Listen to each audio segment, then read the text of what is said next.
Israel Iran மோதல் எதிரொலியாக இந்தியாவில் பெட்ரோல் டீசல் விலை உயரும் அபாயம் ஏற்பட்டுள்ளது. இந்தியாவை பொறுத்தவரை ஒரு ஆண்டின் கச்சா எண்ணெய் தேவை 251 மில்லியன் டன் ஆகும்.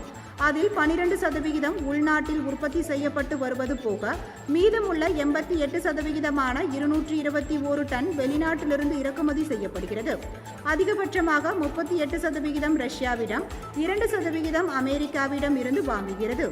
இதர 60% முழுவதும் அரபு நாடுகளிலிருந்து ஹார்மூஸ் ஜலசந்தி வழியாக தான் இந்தியாவின் துறைமுகத்திற்கு வருகின்றன.